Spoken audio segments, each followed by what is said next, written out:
Welcome back to the Tier 1 podcast, guys. This is your host, Mitch Matulia, and I'm here with a special guest, Ethan Powell. He happens to be the younger brother of co-founder of Tier 1 Performance, Jordan Powell, so it makes him an extra special guest. We got some blood on the show.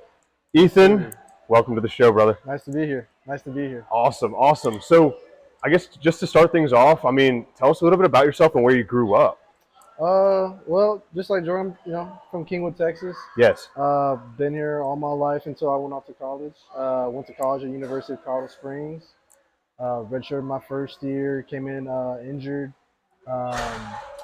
Sophomore year, got hurt again, and then redshirted again, or lost that year. And then coming through it, junior year, COVID happened after that. Then senior year, and let it go. And then we've been, going to professional career since then. Very nice, man. Very nice. So Ethan, for those of you who don't know, played collegiate basketball, but more importantly, he played high school basketball at Kingwood Park, where Jordan and I both attended high school. And so could you dive into, Ethan, for our viewers, a little bit of how the recruiting process went for you in high school and how that looks like, and especially going to AAU basketball as well? Yeah. It really didn't happen without AAU, Whenever we first started going, my dad just had us do these online forums, when you actually look up the college you want to go to, right? See where they have a participation form, just get your name out there. Yeah. We did that. He made my brother do it. I did it. No answers were heard until I got to the AAU circuit. That's when I started to get some noise, got some D2 attention. Tuskegee, University of West Florida, yes. University of Colorado Springs. I was getting reached out to them. Some D3 colleges like Centenary, they really wanted me to. So I went to about 2 different visits. One to University of Centenary, and the other one to Centenary University, and then University of Colorado Springs. Centenary was great. Just didn't love the campus. Yeah. It was in the middle of the center of it is a graveyard. For sure. So immediately was turned off to that school. Went to University of Colorado Springs, and man, it was just beautiful. Absolutely memorizing.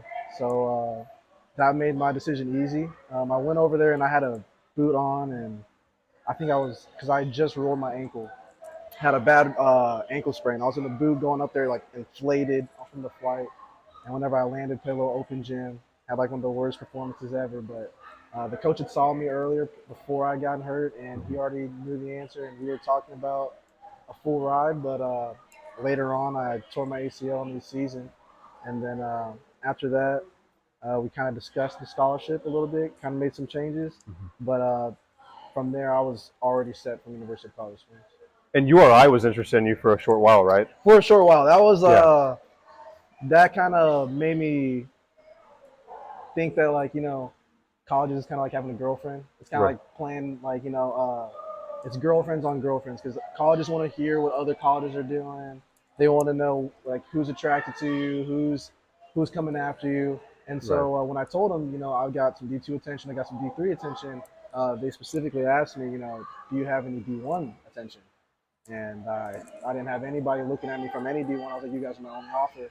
That was the last time I heard from him. Really? Yeah. He's an honest man. Yes. He wasn't going to just say, hey, I got all these Power 5 conference schools. Oh, no, man.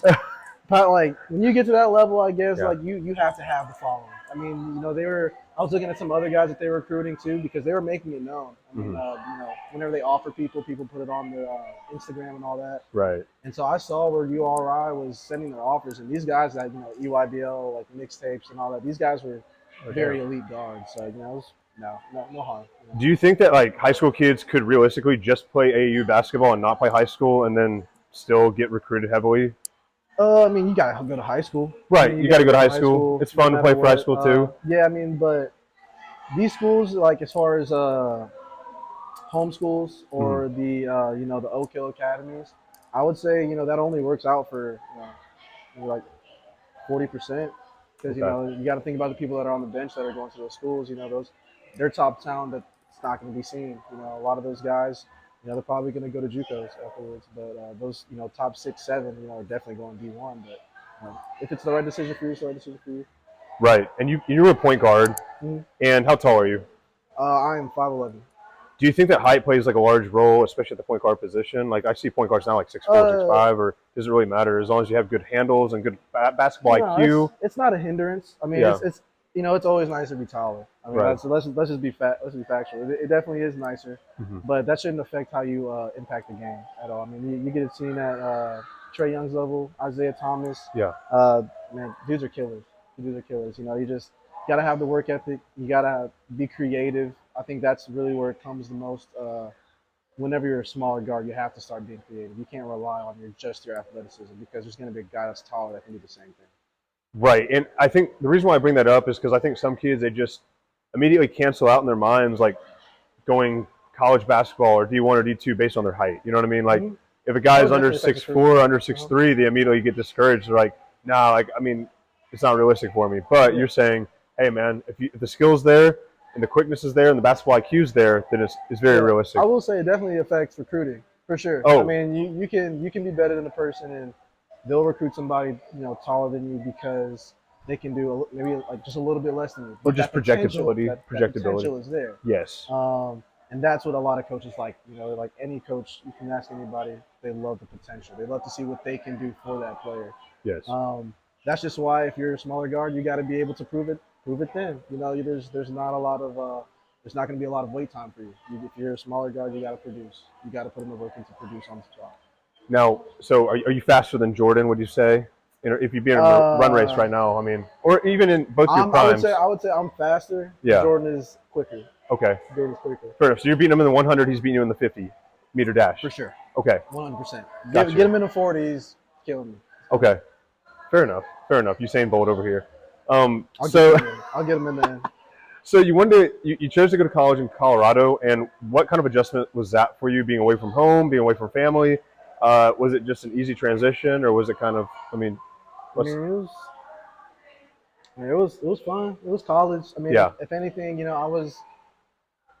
me and Jordan really had a strict household. So whenever we got to college and we didn't have to, do a whole bunch of locked in studying, like we were always good at knocking out our homework. So whenever we actually got to knock out our homework Mhm. and we weren't constantly checking our grades, like we were passing, we were getting B's and A's as freshmen and sophomores. So man, it was easy. It was a breeze. College was absolute breeze. I think you brought up a really important point that I want to hone in on to our viewers, especially the high school viewers, how important grades are, right? Mhm. Because I think entering college, people think that they can just rely on basketball, right? But you got to be eligible, first of all. And second of all, it looks a lot better if you have a better GPA. For sure. And so just like the value on school, I know the way you guys were brought up with Irene and my mom's Rodney. Asian. Oh, yeah, exactly. So, yeah. His no, mom is Asian. We were so, we were always sent to Kumon when we were younger. We were always had school books where you had to do a chapter before we were even allowed to like go eat breakfast. In the Yes. morning. Man, these mosquitoes are getting me. Oh yeah, they're right there. But yeah, it was always learning all the time. All the Right. time. Mhm. And Did that early on, so whenever I got to college, it was a breeze. That's why it was a breeze. yes. And that's just one thing to you don't have to stress on, and you can focus a little bit more time and energy into basketball and training. Right. And so, let's talk. I know you've had a couple of knee injuries, correct? There's some mosquitoes here. It's currently about 90 degrees, and it's 8:45 p.m. This mosquito is like. That's Houston, Texas, baby. Yeah. Do we need some water? I think You need water up? it's right there. Okay. It's that one mosquito. It's just Sorry. one. No, you're good. So you've had a couple of knee injuries, and Yeah. so can we dive into the first one and like how it hindered you and how you had to mentally overcome that injury? So whenever I had my first injury, we were in like right in the beginning of November my senior year. It was ACL tear. ACL tear. ACL It was tear. an ACL tear. I was top of the key, driving left. Did some kind of pickup where I was about to pass the ball, and then on the lift up, I heard the pop, and it just rang in my ears. Threw it in the direction, landed. The land was funny. I walked off. I knew I was getting pulled out. I already had 2 bad possessions prior to that. I was forcing stuff, and so when I looked at my coach, I already saw myself coming. I went straight to the bench. Mm-hmm. Trainer walked right over to me and Yeah. said, let's go to the training room. Went up to the training room. When I was walking, it literally felt like my knee was going backwards. I just felt like Oh, my knee was just like the top of my thigh was going forward and like everything else was going back. yeah. And so we did some evaluations. He did like the ACL test. He didn't think anything was wrong. Granted, I was guarding a lot. My leg was kept locking up, and he kept telling Oh, me I was guarding. And so he couldn't really get a feel. So he didn't think it was an ACL tear. He said it's a knee extension, hyperextend your knee. mm, So we go back home, and we put in. So Jordan's not here anymore. Jordan's in college. right. So we go in, we ice my knee, give me some Advil, go to sleep, resting both my knees. Just put both my knees up. Yeah. I go back, I wake up, my dad's telling me it's time to go to sleep. It's not time to wake up. It's like 7:45. Throw my legs over the bed and I put my weight up and I immediately fall. I just know like neither leg was working. Call my dad, I'm like, hey, Yeah. give me up, fix me up. I'm like, nah, I can't move my legs. He was like, okay, hold on. Slide some knee sleeves up. Well, Dr. Rodney. Yeah. Yeah, yeah. Slide some knee sleeves up. He's like, all right, try to stand now. And I try to stand. I'm like, I fall back down. And he's like, try again. And I'm like, I try again, and then I can only stand up if I'm bending my knees, both knees. Uh, And he was like, all right. Seems like you can go to school. And I'm like, hey, I don't really ask him for block. I'm like, can I stay home? He's like, no, you got to go to school. You gotta go to school. Your mom's already at work. You got to go to school. Well, he was scared. He was scared of the wrath. Yeah, my mom was the only way out of it. So Yeah. go ahead, put on my book bag. I got like this huge book bag, Hmm. and I park all the way. My parking spot was like all the way at the end of a parking space. It was about like 50, 60, 65 meters away from the school.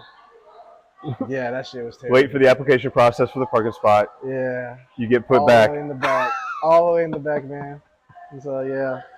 School was real tough that day, but yeah, I came back. Both my knees were blown up because Uh-huh. I was obviously like heavily on my right knee. Oh, it's Tore probably my made it legs. worse. Yeah, and so we kept playing, and I was out for a week. Came back, had the knee sleeve on, and I was going through a practice before our first district game. Mhm. We didn't know if I was gonna go, and I remember doing like a power layup, catching the ball, doing the power layup, and whenever I exploded up to go do the layup, I immediately saw black, You saw black. pitch black. Oh, And so whenever I landed, I tried to get my vision back, and then when I finally did, I was just on the floor, uh-huh. and my coach was above me. He was like, "You all right?" My coach Feliciano asked me, "Are we all right?" Kind of walked to the sideline, and I was like, "Yeah, I'm fine. I'm fine. I'm good." I saw black for. I was being honest with you, I saw Yeah. black for a little bit, but I'm good. And he was like, "All right, well, just take it easy. Just take it slow." I'm like, "Okay, yeah," because it's just in my mind, it's a hyperextension. It's nothing. It's I mean, how nothing bad's the serious. pain on a scale from 1 to 10 right now? Oh, I mean, it's a 10. it's a 10. It's a 10. You've been walking around school all day, then you go to practice. It's a 10. And is it gradually getting worse as the day progresses? Or is So it my knee's feeling more stable. oh, So my knee's actually feeling more stable as I'm going. okay. It's actually like, and I guess with hindsight, a lot of it was just actually because we did a lot of sand workouts as kids. Hmm. My leg was actually so built up in my thighs that the rest of my muscles could actually protect my knee, to make it seem like I had a torn ACL. Right. Because I could go down, up and down fine, move speed, change speed fine. Slowing down to a jump stop, couldn't do it. Hmm. Moving from side to side with speed, going at angles, couldn't do it. But I was really good at going down. Right. So that was already my main game. So I never really thought twice about it. And prior to the injury, what was your strength training look like? I mean, did you work out at all, or was it just basically basketball specific stuff? It was a lot. It was a lot of non-basketball stuff. It was a lot of and definitely when I progressed, it was a lot Yeah. of sand workout.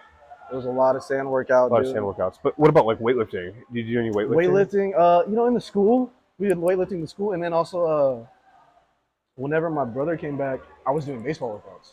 Right. I was that's how I was getting bigger.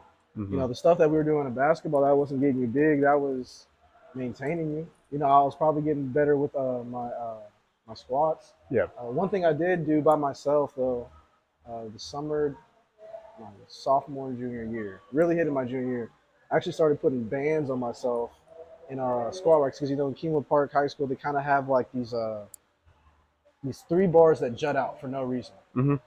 And so I used to always hook up some bands and crisscross them around myself, and I would just jump up, do Oh, like wow. 20 up, Yeah. rest. Then I'm gonna do 10, going as high as I can, and then 20 more, and then I just keep doing that for like 3 circuits. And Wow. I would bounce out the gym after that. So that plus the sand workouts. Yes. I mean, who's to know how much stress that put on my actual ACLs? Right. You know, because none of that was like supervised, especially in the weight room. But yeah, so like I was doing extra stuff. Well, and a lot of ACL tears in general, they happen from imbalances, from what I know. I don't know if the surgeon or doctors went over that with You're you. landing. So were you quad heavy? Would you say were you Yes. quad dominant? Super quad dominant. And so for a lot of the viewers out there, focusing on hamstring workouts, how important would that be for young athletes? Man. Absolutely important. And I think I feel like not a lot of coaches really try to balance the other. Right. Like, you know, try to balance that out. It'd always be really quad heavy leg days with a little bit of hamstring snuck in there. Right, like, hey, a set of curls. A set of curls, a set of Nordic hamstring curls, Yeah. right? But I mean, there's only like 2 out of 3 with on like a very quad dominant workout. And you know, my dad with our workouts, he wasn't focusing on hamstrings either. You know, besides backpedaling and all that.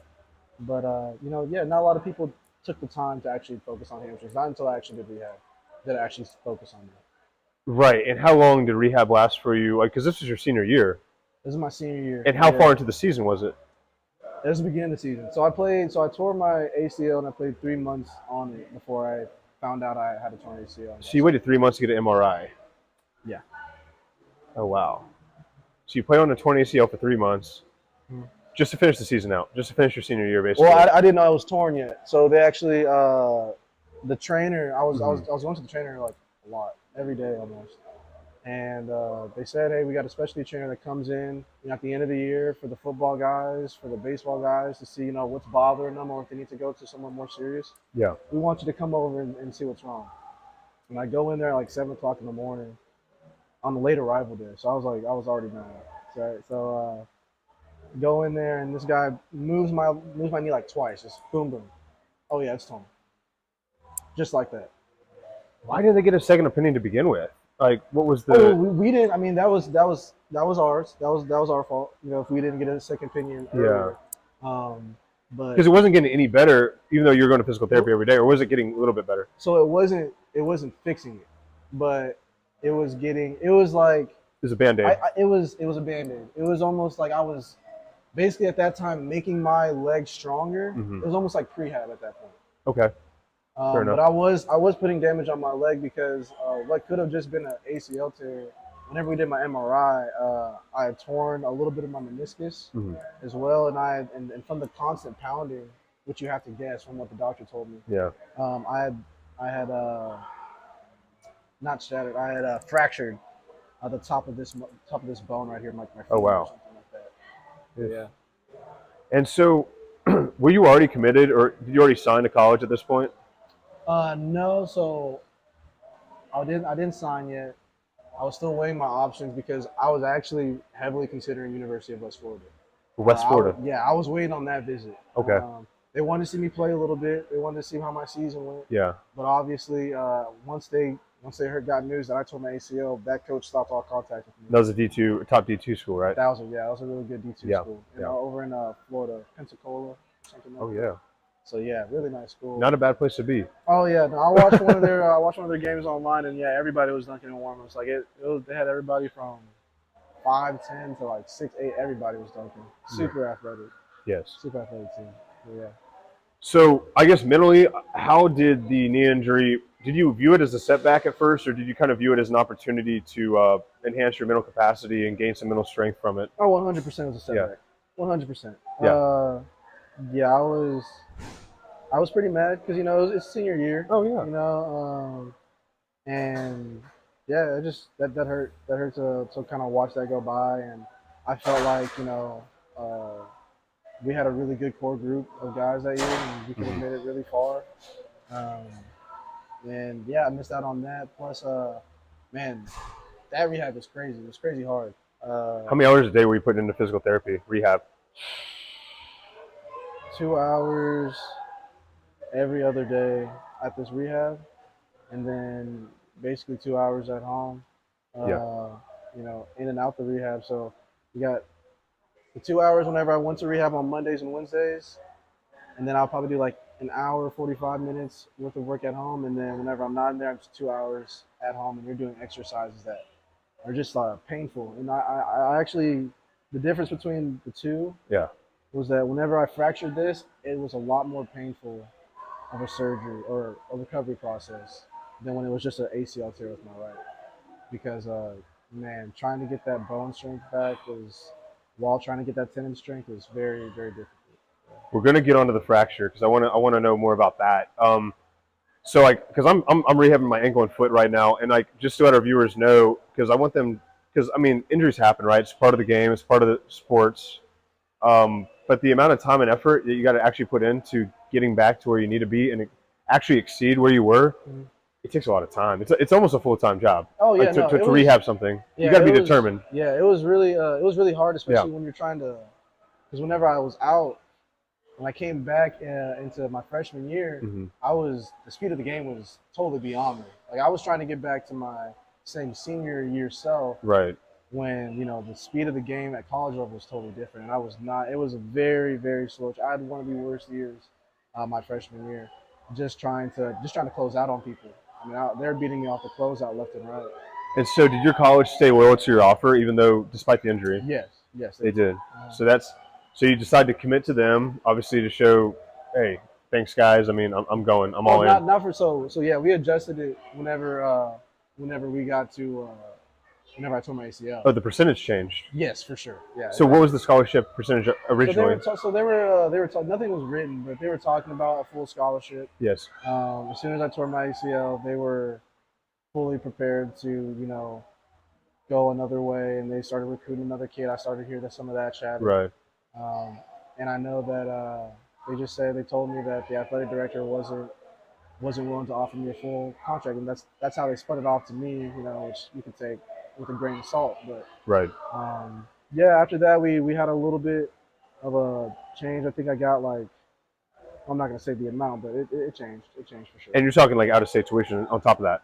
Yeah, To Colorado. well, the thing is that my academics really helped me out a lot too. So it's not like we were very reliant on the athletic scholarship. Right.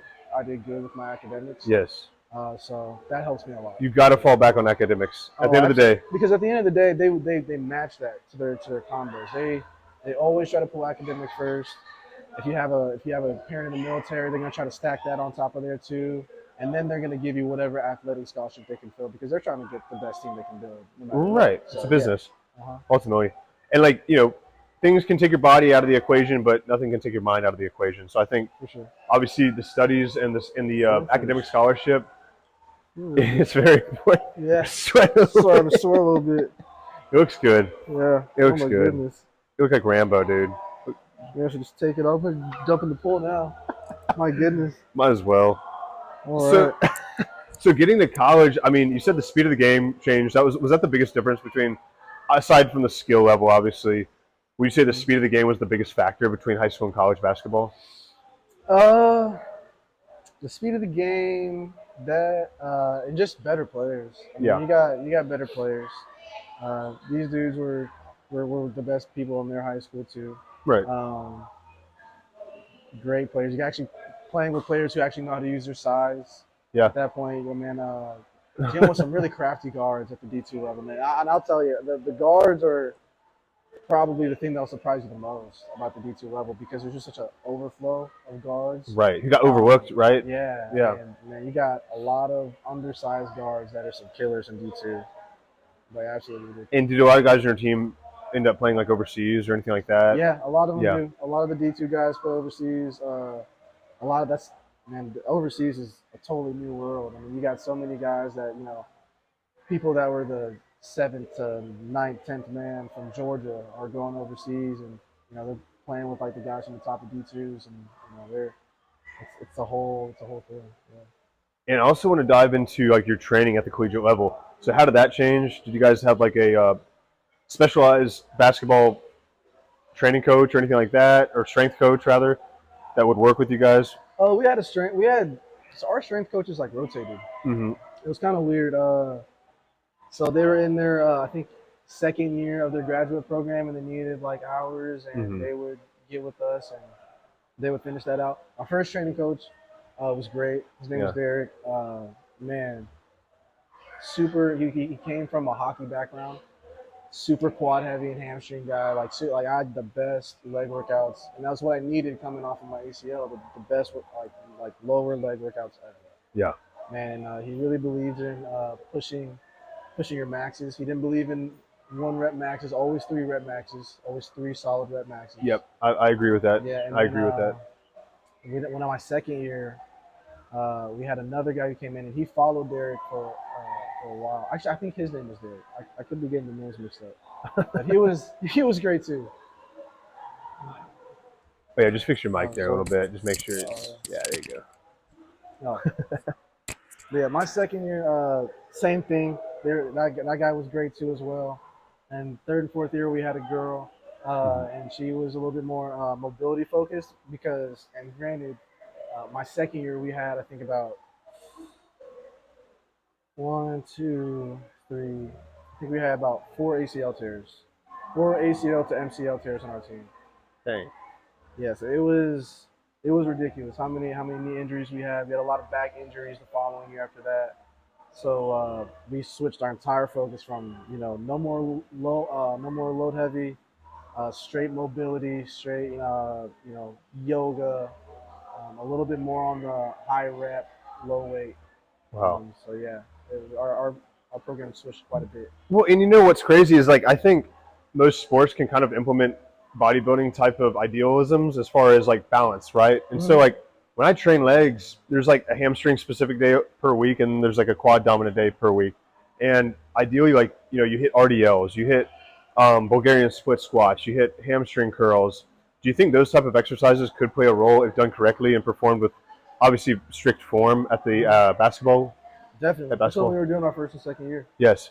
Absolutely. Nordic Yeah, hamstring curls, talking single Bulgarian split squats to hit the glutes and the hamstrings, yeah.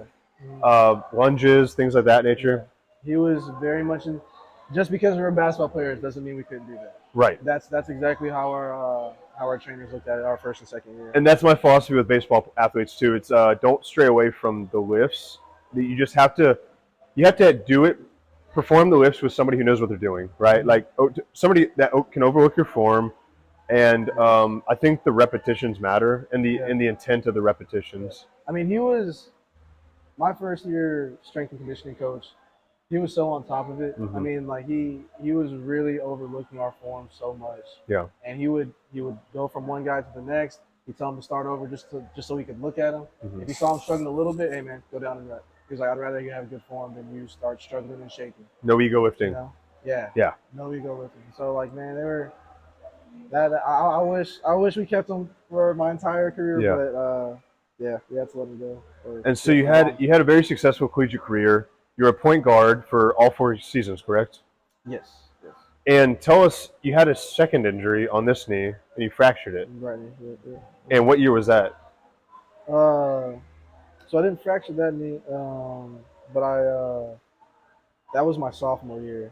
So Okay. that was right before the season of my sophomore year. So somewhere right in October. Wow. And how long did that sideline you for? No, actually, actually, it took a year actually. Yeah, A because full we 12 had months to to. recover and strengthen. Well, we had to prehab all the way until the new Yeah. year, because I wanted to finish school. My parents wanted me to be over in Houston to get the surgery, and Right. obviously after that, it got to be bedside. I couldn't miss school, so we stayed all the way till December, the end of December. Got surgery done. And then you returned back to Colorado in January Mhm. for spring semester. Yep. Wow. And the season was still going on Yep. because it ends in like March, right? Right. Right. Wow. Wow. And so after the second injury happened, what was your mindset? What kind of changed? Were you determined to get back onto the court? Oh man, I was definitely in a dark spot. Yeah. When I took my second, because I was in a dark spot the first. Right. But Yeah, because I knew I was performing so well. Yes. I actually was doing really well my sophomore year up to that. And yeah, it was more disappointing than anything. You know, you build up a lot in your head whenever you're in that whole rehab that you're coming back from this year to make an impact. You know, you're making a name for yourself. You're proving all the haters wrong. You know that type of stuff. And then to not do that right before the season and for it to start over again for another year. Yeah. For another 3 months and then 9 months on top of the rehab. It's really sent me into a dark spot. But I had my teammates there that hung out with me all the time. You know, uh, shout out to my basketball teammates, man. They were my homies for Yeah. real. Uh, helped me get out of it. Uh, and that's just really have to be around. I just have to be around all the friends and help with my mental health. Yeah. But yeah, after that, we got to that rehab. It's gotta be tough, dude. I mean, and because I don't know how it is in basketball, but in baseball, I know like junior year is your most important year.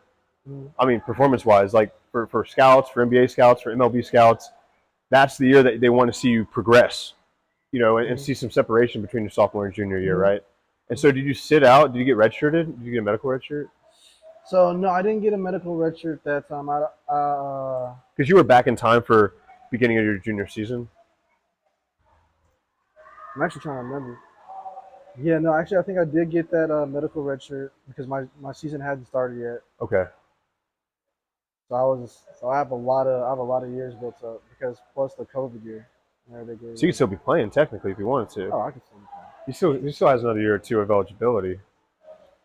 All you I think I coaches out have there, I think I have 2 more years left. you Yeah, still 2 more play. You years. still play at 24 hour. You Oh still man, keep the oh skill man, I couldn't going. do it for a whole season though. I start breaking off like a bad Honda or Well, you're something like neat. You're popping whenever we have you do stretching videos, that. Oh man. man, oh yeah, no, yeah, oh man, On our YouTube channel. everything pops, everything pops.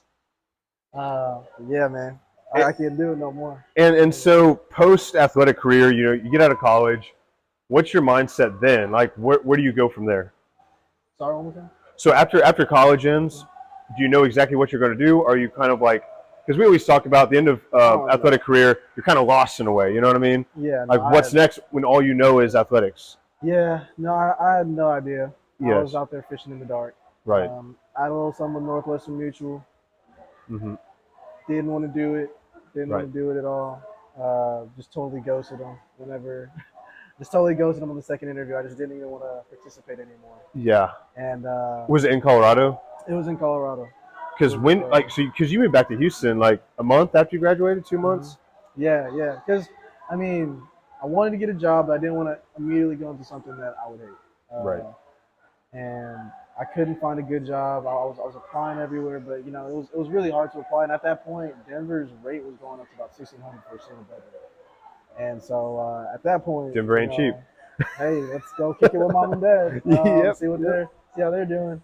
And from there, just applied for the process. I think it took me I was unemployed for 6 months out of college Right. before I got a job. So yeah, it was rough. It was Ronnie and rough. Irene, the pressure was on. The heat was on. Oh man, yeah, I was 2 weeks away from becoming a school bus driver. Yeah. Like that was a real possibility. My dad actually very much wanted me to become a school bus driver just to get me out the house. Really. Yeah. He hooked you up with an application. He's like, hey. Oh dude, he told me which school district. Oh wow. Because he I'm works like, for a lot of the districts. Like oh he yeah, goes he's around like, and he's like, I'm biased. Go ahead, I'm biased. yeah. I'll wave to you. I'll wave to you when I go in the parking lot. Yeah. But you got a great gig. Yeah. You're doing construction now. You're a project manager. You oversee all the trades that are basically building homes Mm-hmm. for Perry Home Builders, right? Mm-hmm.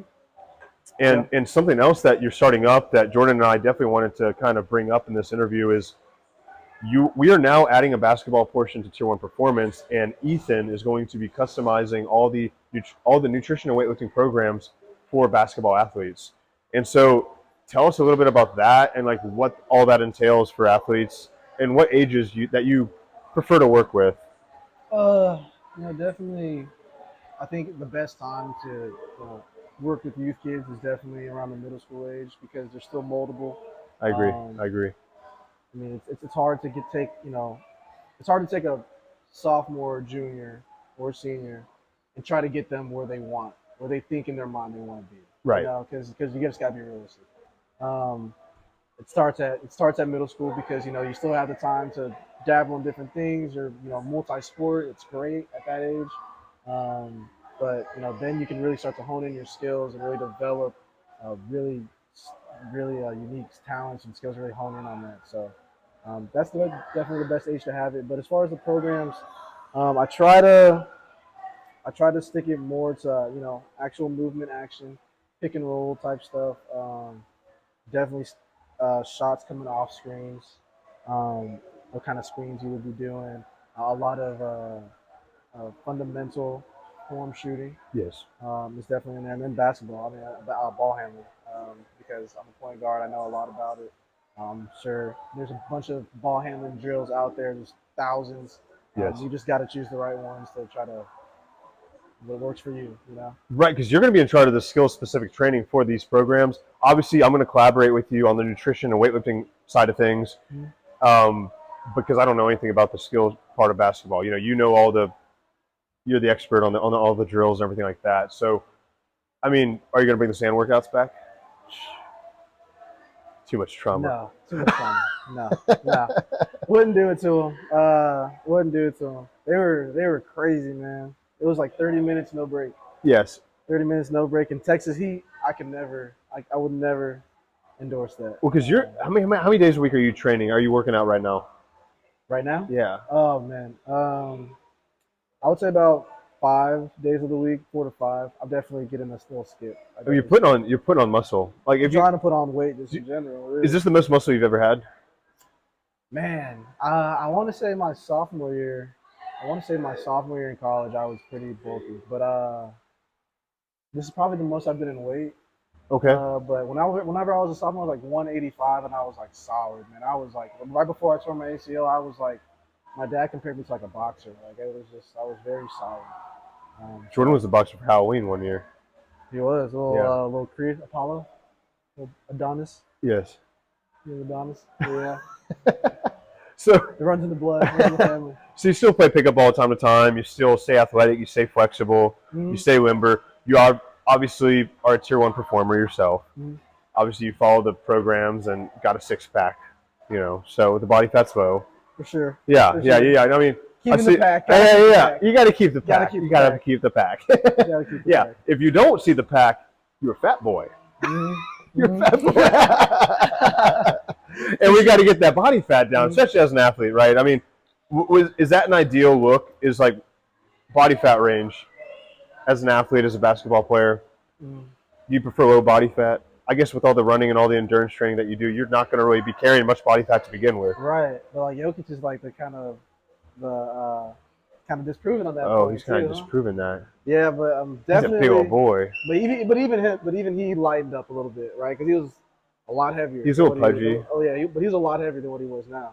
Than what he, Oh, than what he he's is like now. 7 feet tall and moves like a point guard. Oh yeah. Oh yeah. Now he can move. I mean, he used to not. Whenever he got into the league, he was very big. Yes. But definitely, you got to stay lean. I mean, that's one thing I got to say that with my training, I never took seriously. Yes. Just was. I loved what I ate. I loved pizza. I loved pasta with white sauce. Filipino coming out of you. Yeah, plus I'm Filipino, so I'm eating all the greasy food, man. So yeah, I never really took my health seriously. That's probably one thing. That's probably like maybe one of the regrets I have as Yes. far as rehabbing is that.